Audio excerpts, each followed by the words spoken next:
Hi, friends. I never did YouTube because I didn't want to be on camera.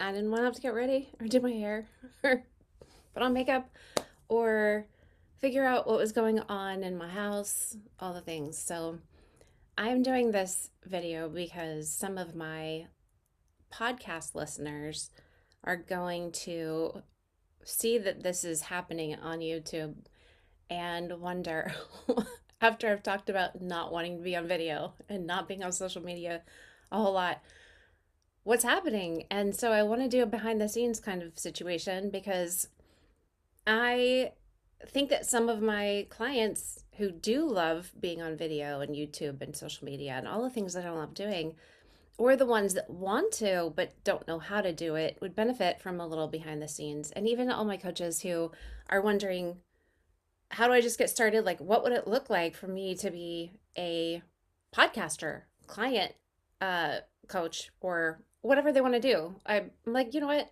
Video is a really great place to do that. So I'm going to actually show you what I have going on in this behind the scenes. I don't know. I'm not going to put this on the podcast. So even on YouTube, I'm like, I don't know what you call this. This is video, right? This is just a video and so fun. I am not going to do anything and create little like chirpy things or put like emojis on my screen or do anything fancy. And I'm just going to create something that I want to put into the world to bless you. I want to create value. The way that I create value, because I do a lot of things. I have to run a whole household with children. We have 5 kids. 3 live in other states. 2 still live in my house.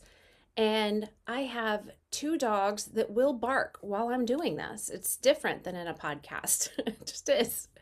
And I have a 3-legged cat who will claw at the door because he wants to go outside, because he likes to wrestle with the raccoons. And he wins. So, as a coach and a business owner, I need things to be very simple and something that I like doing that doesn't make me feel overwhelmed or like I'm supposed to do it better. I am kind of past all of that. Like, I done over perfect. I've done the whole like make this better and be perfect at it all thing, and I don't want to. It's not fun. I wouldn't tell my children to do it. I wouldn't coach my clients to do it. I need permission to be me. So let's start with me being me. This is how it is. My house has no heat this morning. It's a false spring. I don't I don't know. I gotta talk to somebody. What is going on? It was like 85 degrees 2 days ago. Yesterday morning, it was probably in the 70s. And then it rained. And after it rained, I was working from a Starbucks yesterday. It started downpouring. And then afterwards, it was 49 degrees. And it just hasn't popped back up. I woke up this morning, it was 62 degrees in the house because the heater is not working. The AC was working fine like 5 days ago, but now the heat's not working. And it is 60 degrees. It's actually gone down 2 degrees since I woke up this morning. So I went straight from pajamas to this sweatshirt. I have sweatpants on with slippers and a blankie, and I am freezing. I don't eat oatmeal. I don't like porridge. Just ate some because I am freezing and I needed something in my body just so I could like get here and start talking to you. So I have my second cup of coffee. I have reheated it in the microwave. This is how professional I am. I have my phone.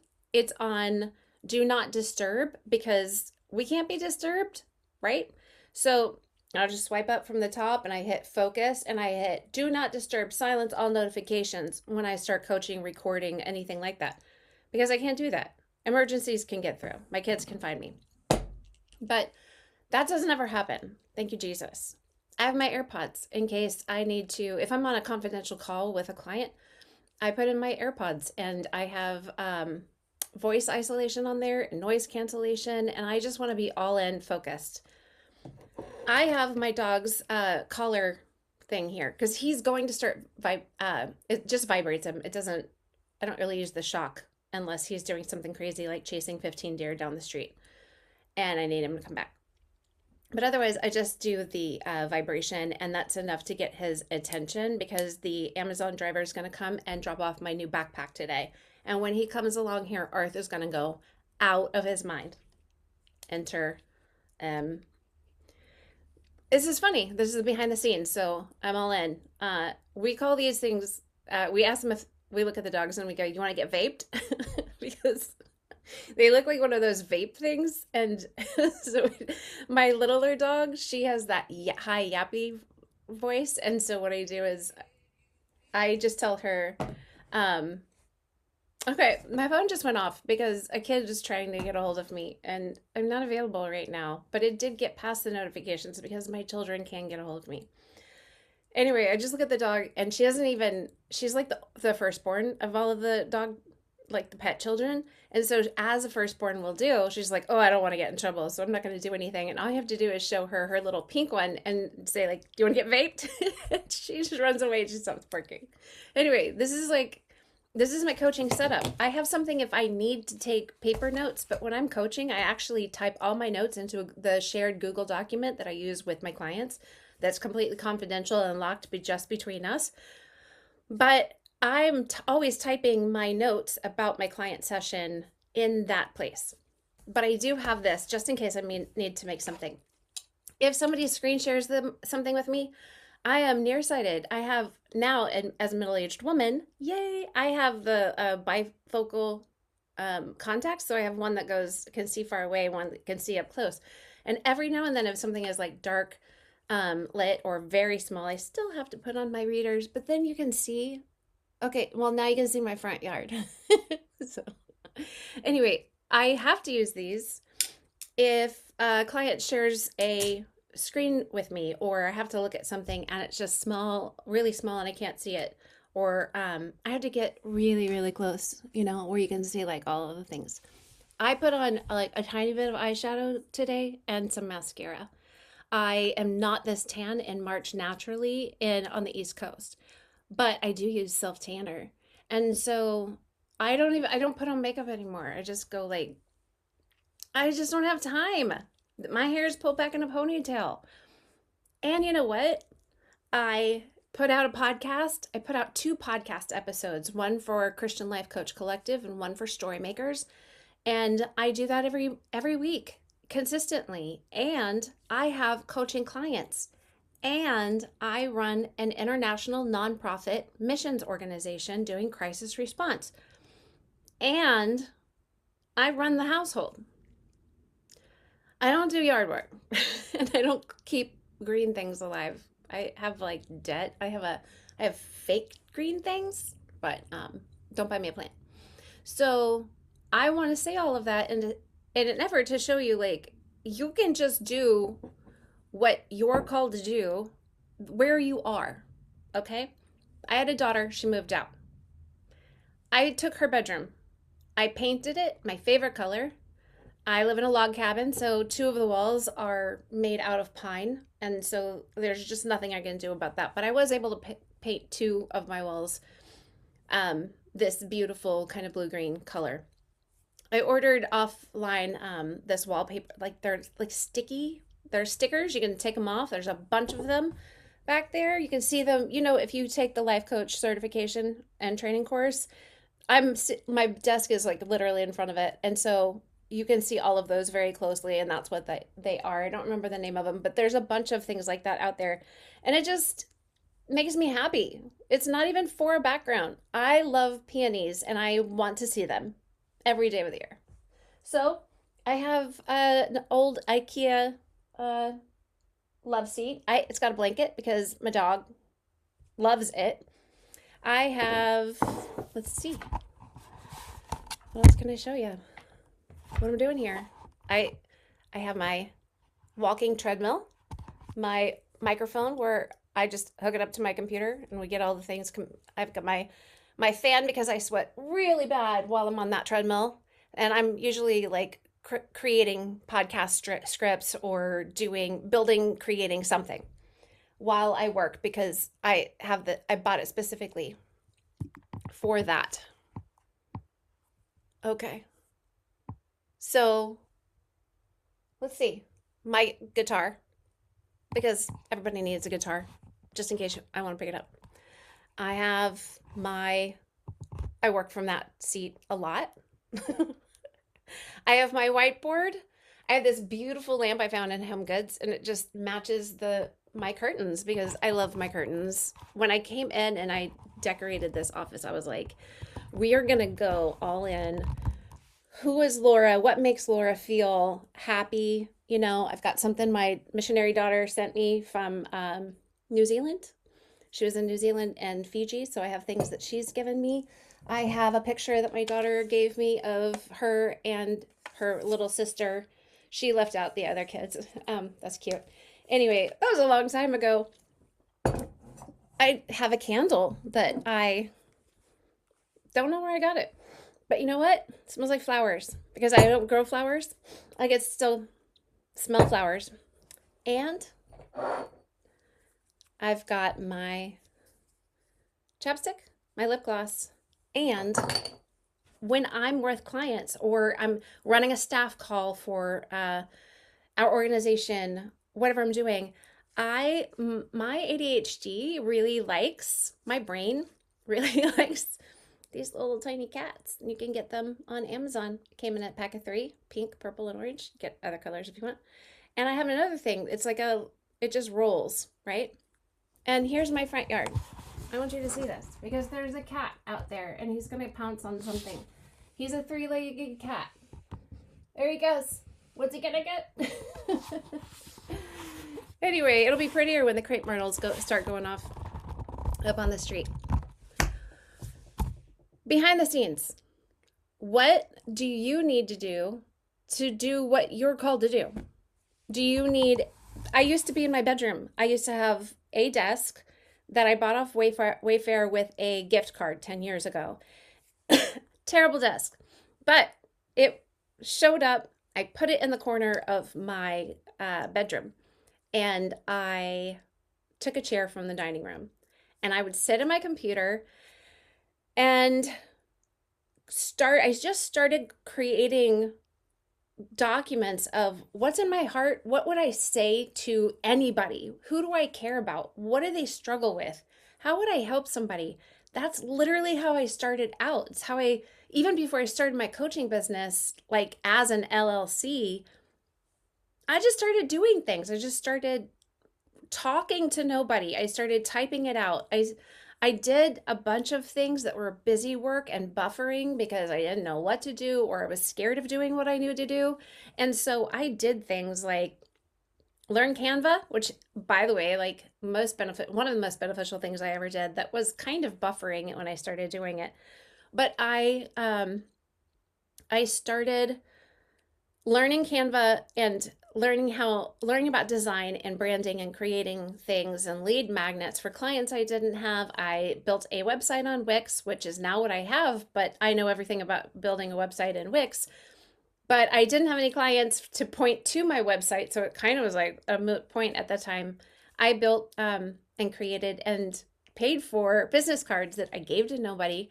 I know how to do a lot of things today, over 10 years later, because I started doing them then. But now I know that I needed to actually get in front of people and say, I'm a life coach and I help people like you. What do you need to do? I have skills and a really incredible method called the Pearl Practice. I have listening skills. I want to hold space for you. I want to make time for you. Like, you want results in your life that you're not getting right now. And I want and know how to help you get those results. I know how to help you renew your mind and change the actions that you're taking and feel differently about your life. I know how to literally help you transform your life by changing your mind. And I wasn't out telling anybody to do that. So I'm telling you, go find a way to get in front of people face to face. Go speak at church or events, like get yourself out there. Start a podcast, a blog, a YouTube channel, get on social media, whatever you need to do. At the very, very minimum, start using a notebook, buy yourself a pen or pencils that you really love. Now, I love pencils and I love sharp pencils. So I literally bought myself a an electric pencil sharpener. It's gold because it should be. And I just and I love love love my sharp fresh pencil on my notebook paper. What do you love? I love my colored gel. Like, I love the nice feeling of a gel pen. What do you love? I've got my whiteboard, right? I toss ideas up there all the time. I always have my sticky notes. So sometimes I don't write on the whiteboard. I write all of the things. I do a brain dump on my sticky notes and I put them all over, and then I make order of them, and then I put them in a Google Doc, and then I have a parking lot, and then I could do things with it. What do you need to do? Do you need to set yourself up somewhere in a desk, in the corner of your bedroom, in your basement, in your garage, in the TV room, and go someplace after the kids are asleep, after you get home from work, before you go to work? What do you need to do to get you going? This is my goal of giving you permission to just be where you are, be who you are, be how you are, and just start. People want that. Every time I do behind the scenes stuff, or I tell people, like, this is how I do it, it's actually that simple. You could start a whole coaching business with just your phone. Just tell people you're a coach, and then give them your email address, and then say, hey, what time works for you? I'm going to call you. Or we can meet up at the coffee shop. And then you can grow from that, and you can get a Google domain, and then get yourself like an email address like Laura@sterlingandstonementoring.com, things like that. But you don't need a website. You don't need business cards. You just need a piece of paper or a way to text somebody, a way to schedule with you. It's super simple to start. Don't over stress this. Don't look for perfect before you tell anybody. Here's the key. Nobody buys coaching. They buy results. They're not paying and investing into you. They're investing into themselves. And you need to help them see that, because if they have a consumer mindset, they're going to think they're just paying your bills. You need clients who are investors in themselves. Your ideal client will want to spend money to change their results, to get transformation in any area of their life. You just need a way. You need the confidence, which is the willingness to show up and try. Okay? Get some confidence to take a little step of action. That will create the clarity you need. And that clarity you have is going to give you the hindsight of how you did it, which creates the emotion of feeling more ready, more certain, more competent, which feeds back into greater confidence. Confidence is not readiness, certainty, and competence.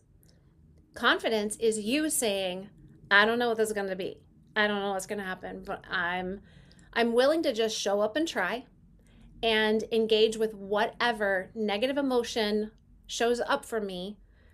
I'm willing to suffer it, overcome it, and learn from it, because I'm just going to show up and try, right? So that's what you need. You need your pen, Post-it, ILCIHP.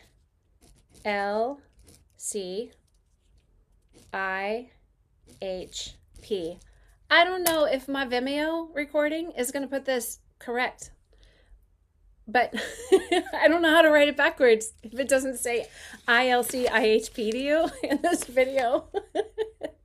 I'm a life coach. I help people. That's what it stands for. You knowing that and remembering that, so you can get into the world, into the grocery store, in the checkout line, in the car line, at your Pilates class, at the YMCA, at your business, wherever you work, at the restaurant. It doesn't matter. Everybody needs some help. And I heard somebody yesterday. I was at a restaurant working at a pizza place during lunch. And I oftentimes, I like to leave home, so I go to Starbucks or a coffee shop and I work, and then I go and I work from lunch. Then I might go back to the coffee shop. And while I was there, the table next to me was a couple of guys that I heard pray over their food and, start talking. And the waitress walked up and they said, "Hey, how can we pray for you?" And I want you to think about how much it takes. My my computer keeps turning off, and I don't know if you can tell that. I'm gonna have to learn about that. So, what does it take to ask a waitress if you can pray for her? What does she need prayer for right now? You know what she told them? She has 2 collapsed lungs. Does a girl need prayer? Yeah, she's like 25. And she said she had to go to the ER after just like bending over to pick something up because she has 2 collapsed lungs. And I'm thinking, wow, the power of the fact that these 2 men, not only were they not so ingrained in their own conversation, they ignored her, not only did they treat her less than because she's the waitress, but they actually paid attention to her, said, "I see you. What do you need right now?" And if you think about how much confidence it takes to be willing to say that in public to a stranger, if you can ask somebody and if you can learn how to say, you know what, even if she says, "I don't like prayer, I don't believe in God," whatever, it's okay. Like that responsibility is on Holy Spirit anyway. So you saying that to a server, somebody you've never met, "How can I pray for you?" The same amount of confidence is required for you to say, "Hey, I'm a coach. Is there anything you need coaching on in your life right now?" Most people, like I would say a greater percentage of people are going to say like, "Yeah, I could really use some help in this area of my life," more than would say, "Yes, please pray for me," because of the religious stigma that some people have. They're just like, "Oh, I don't know." But I think coaching is a modern day form of discipleship and a really wonderful vehicle for being an everyday missionary right where you are to fulfill the Great Commission and bring the kingdom of heaven to earth the way only you can. And if you're a coach, you're called to do that. You can do that. You're capable of doing that. And I invite you to do it right where you are. Don't get crazy. Don't make it like you need to think more. You need to learn more. I have not done any research about how to have a YouTube channel, how to make this video. The only reason I know how to make this video right now in Vimeo is because I use Vimeo for all my courses and my life coach certification course, all of my courses that I've made over the years, and the way I deliver content online. I use Vimeo. So it was because I practiced, I tried. Now I know how to like hit record, and there are still things that I don't know about, like, is when I show you this video, is it correct? Is my wedding ring on my left hand or my right hand? Is my Roxy on my sweatshirt? Which side's it on? And when I show you ILCIHP, what do you see? Is it weird? My nails are not done. My hair is not clean. If I can do it, you can do it. If people want me to coach them the way that I am, a little wacky, a little over talking, flowers everywhere that are not alive, then if they will pay me to coach and appreciate the value I bring, the results I can help them create because I have life experience, I open my mouth and ask God to fill it, then they will do the same for you. You can do this, friend. All things are possible. Everything is figure outable. And I believe in you. I'm here for you. And I guess I'll see you in the next video if we get there.